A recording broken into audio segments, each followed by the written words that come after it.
love that we can do this. This wasn't a thing before.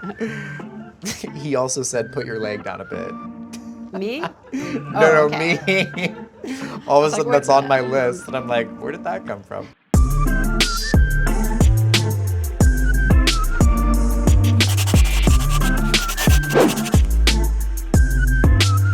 What's up, everyone? Welcome to another episode of Talking to Earthlings with Lunakye, where we explore the humanity within all of us. Today, we welcome very dynamic guest, Lynne Friedman, most notable as CEO and owner of the fast-growing food delivery company, Fit Eats. She is also a skilled cake artist, personal winemaker, freelance writer, and loves the practice of Brazilian Jujitsu. We're so excited to have you on the show today, Lynne. How are you? I am fine. Thank you for having me today, Kyle. I appreciate it. Of course. No, I so appreciate you being here and taking time to be on our show. It's a pleasure. Tell us your personal story. I'm a native Angelino. My parents are immigrant parents. My mother was born in Burma, lived a lot of her youth in India, worked in nonprofit. My father, he was from Canada, actually, and was an artist, and then he turned computer programmer in the early 60s. I myself went to UCLA, and I studied mathematics, but I had no idea what I wanted to do with that. So I went and got my CPA, and that was mostly because I didn't know any other way to get 3 letters after my name and couldn't figure out how to pay for graduate school, but Yeah. It did provide me a really good nuts and bolts understanding of business, which I'm very appreciative of.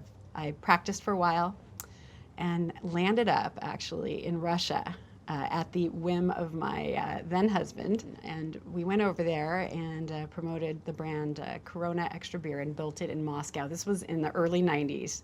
That was an experience. We were there for about 3 or so years, and we built it up really to the second largest bottled import in Moscow next to Heineken, but we had to get out of there fairly abruptly, and we landed in New York City at a small tech company. At that tech company, I was CFO, and it grew, and this was during the dot-com wave, and we rode that wave. I ended up doing mergers and acquisitions, and we ended up going to Europe for a year because I was buying companies around Europe to expand. So we started out small and we expanded. We were offered the ability to sell off part of our ownership of that company, and we did, and it was just before the famed bubble bursting of 2000 when dot-coms, went down. So we did all right. And we moved back to California, to Malibu. And there I ended up working with a German consulting company that I had the pleasure of meeting and using while I was in Europe. I would recruit executives to work for high-tech companies from Europe that would work in the States. So after that, things started to slow down a bit. I focused more on my hobbies and interests. And I went and got a culinary certificate. You said culinary. Yes. Okay. You know the pronunciation? Culinary. I've never heard it. I've never heard that pronunciation. That's We're gonna have to look that one up, I suppose. I guess so. Well, we'll have to place a bet on it. Okay, done. I think maybe we're both right. Who knows? Let's go with that. Let's go with that. Yes. No. So I thought perhaps I could write about food. I wrote for Malibu Times first, Malibu Times Magazine. I did a piece, or two for Los Angeles Times. And I was published in an anthology about Los Angeles in the 1970s. I started to bake cakes when my kids were young, just as a hobby. And then my first cake was just really funny. It was my son's first birthday, which was back in 2000. And then each year they started to get crazier. This was before the big cake shows. But I just kept wanting to make them different and crazier. And I learned by asking a lot of questions, from the people at the cake supply shop, which I probably drove them nuts. So over the years, I've just kept with this art. I really had to do some soul searching as far as, what to do next. But it was early December, and this was back in 2012. And a friend called and said, "Hey, what are you doing for New Year's? You want to go to Ethiopia?" And I said, sure. She's now the director of a charitable organization called Mending Kids. And Mending Kids sends doctors and medical staff around the world to give life-saving surgeries to children. And my saying yes to going to Ethiopia came purely out of, wow, wouldn't that be cool? You know, it came out of that. But I got hooked. I got hooked on Mending Kids and on going on these different surgical missions, and I ended up coordinating for them. During that time, I would stand and watch. My job was to make sure that the medical staff was fed and that all the paperwork was done and everything. So what I realized watching these surgeons work for just hours is that I thought about how they have no access to like good, healthy food. I would go to an awesome bakery in Tanzania and find them, you know, samosas, which, you know, there's a big Indian population in Tanzania. But I did notice that a lot of them didn't have great nutritional habits because of this lifestyle. So that was one of the things that made me think about, well, how would I feed people who are on the go? When I saw this need for people who just need to be able to pick something up that's satisfying to them, pleasurable, and healthy, I was on it. That's when I landed up diving into Delicious International with its flagship brand Fit Eats, which is where I am now. Very cool. Awesome. And you're the CEO. I am the CEO.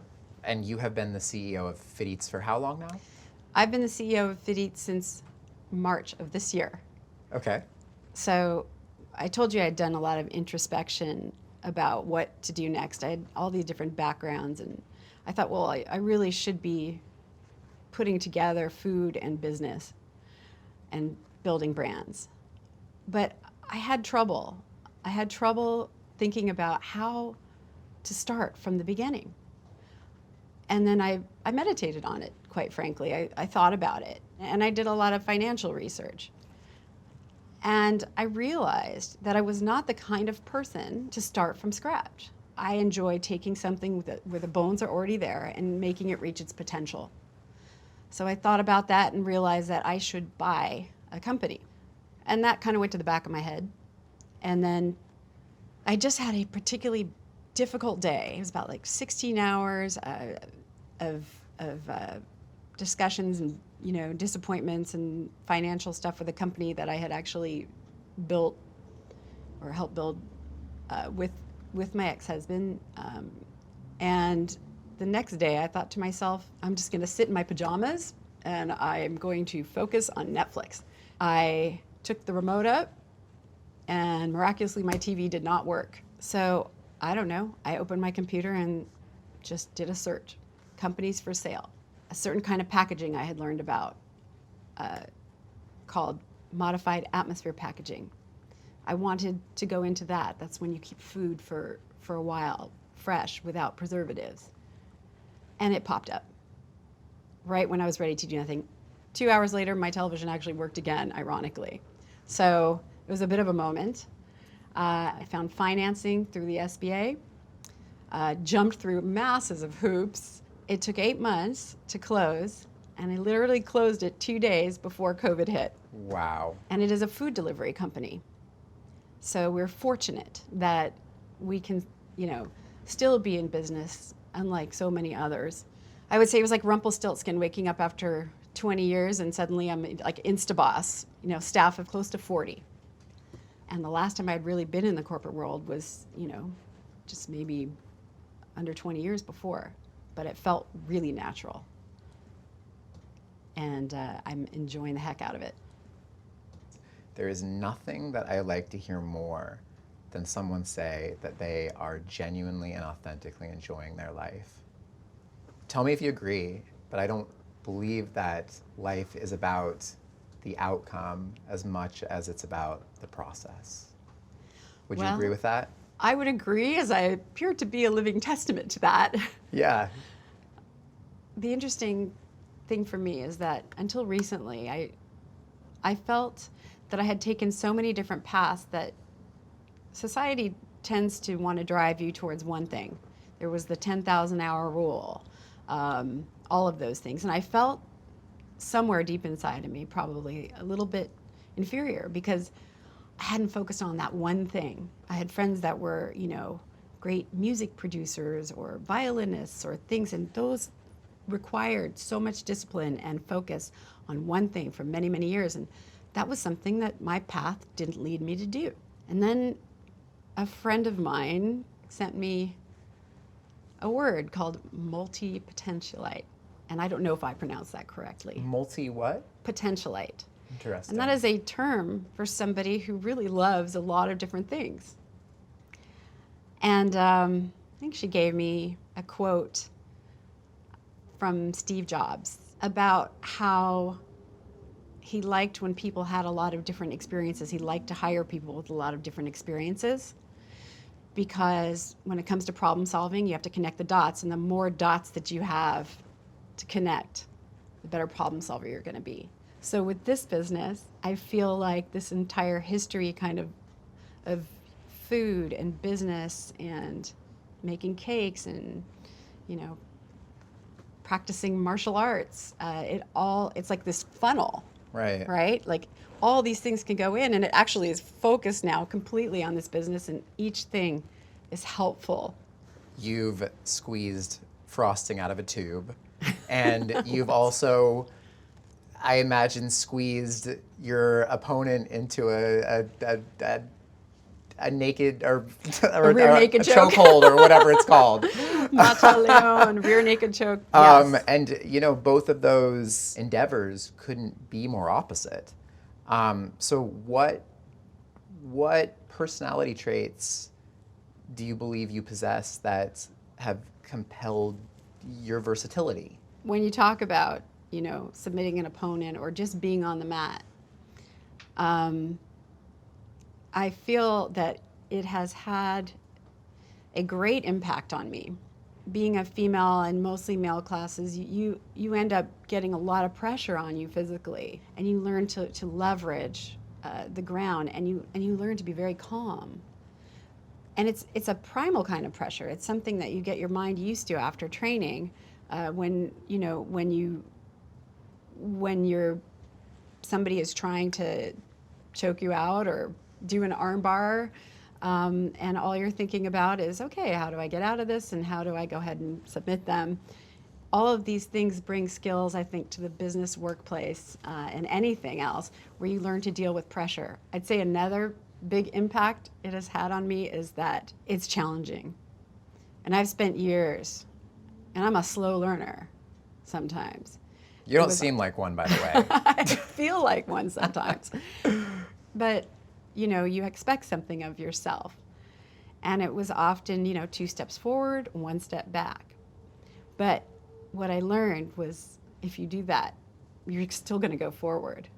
And challenges that come in the marketplace, COVID and civil unrest and all these things, like sometimes I think that my jiu-jitsu has conditioned me to handle pressure and just make decisions. So Lynne, this is very fascinating. I'm very fascinated by your life. Are you happy? I think that you're happiest when you are fulfilling a purpose, whatever the purpose is. Maybe it could be raising your kids, it could be anything. So it's happiness being a byproduct of that. Yes, by that definition, I'm happy. There's a lot of people who can't say what you just said. And so it's beautiful to hear you say so genuinely, I am happy. But I also realize that there are an extraordinary amount of people that would say that. And maybe it's easy to overlook that right now, considering the unfortunate chaos that our world is in. But I just want to commend you.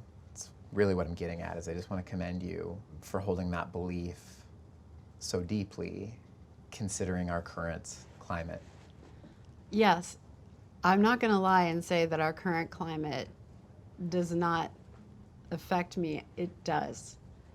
It's like having, someone push a button in you when you think about some of the things going on. I'm very thankful that I was handed this opportunity with this company, Delicious International and Fit Eats, because I feel that putting my head down and working has been an antidote to that feeling that we're all having a little bit of in this rather difficult time. Yeah. Totally. What do you think is the most notable thing that connects us all as humans? I'll flip that on you and just say it's probably the need to connect. That is probably the most intriguing answer I've ever gotten to that question. Yeah, absolutely. It's connection. What is your interpretation of the concept that our thoughts create our reality? When you open up your brain, or when you desire something, when you want something, I think your brain automatically, subconsciously, makes decisions that go towards that item. If you feel positively that you want something, when opportunities are given to you, and your decision process, which may be in milliseconds, is based upon what you want, ideally. I believe that you'll get there if you want it, because your brain will make you get there, and if you let it. Do you believe that it's happening within a metaphysical realm, or do you believe that it's more grounded in the sense that you're just more open to opportunity, and when you're more open to opportunity, you see that opportunity, and that's why more opportunity comes into your life? So I'm scientific enough to think that I don't know. It could go either way. It could be metaphysical. It could be very practical in terms of what I'm saying.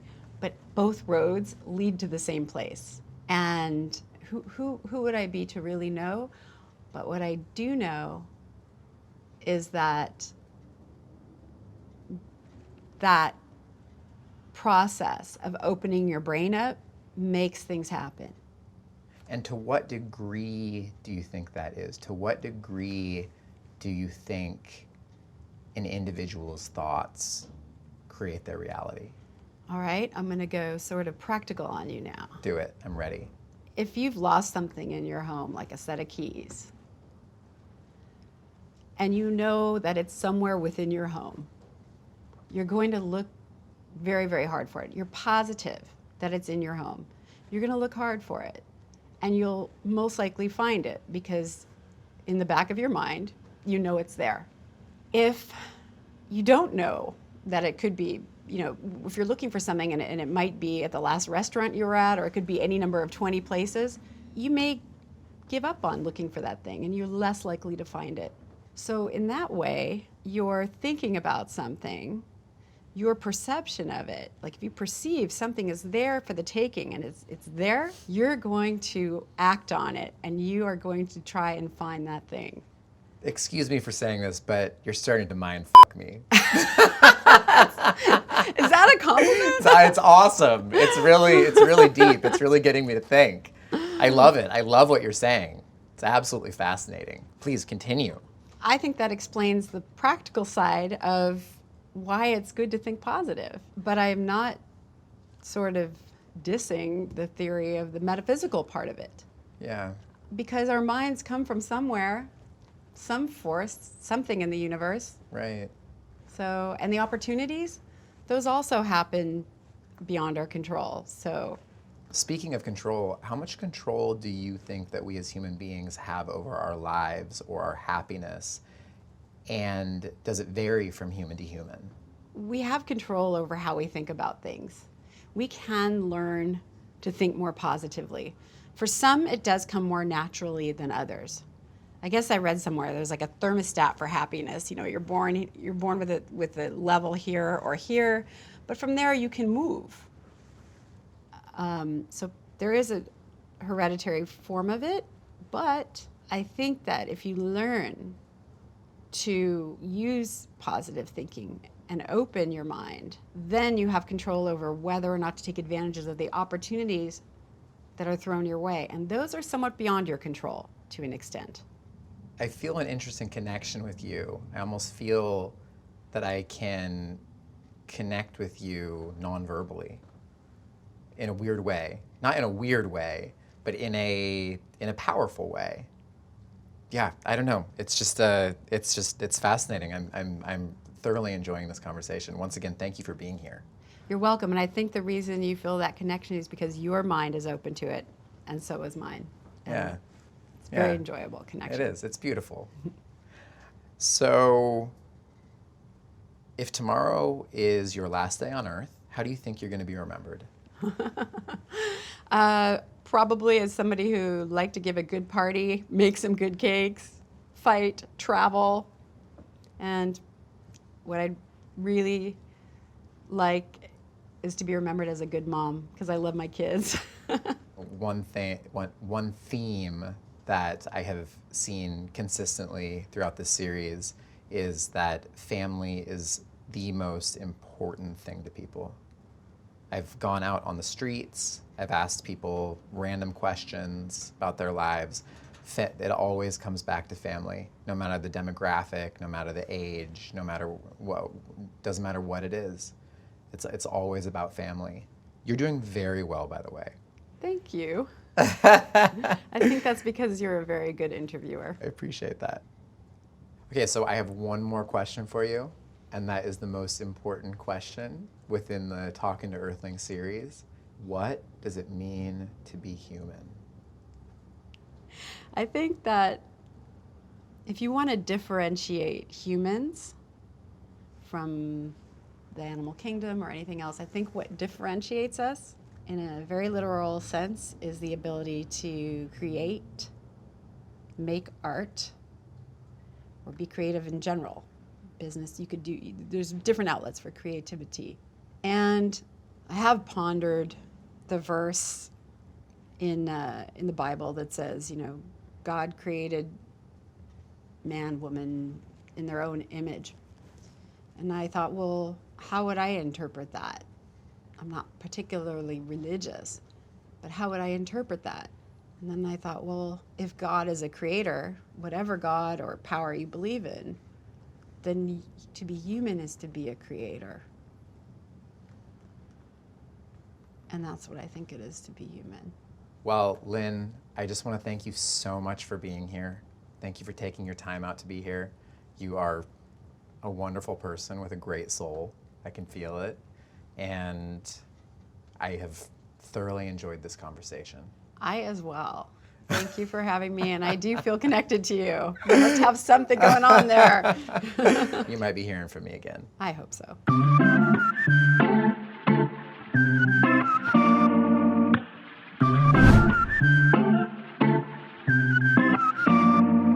We have created Talking to Earthlings to have raw and honest conversation with one another in an effort to unite human beings who may not agree ideologically, but who can be inspired by one another's vulnerabilities. By watching our show, you are helping us accomplish the goal of changing the world, one conversation at a time. Be sure to follow us on all socials. Thanks.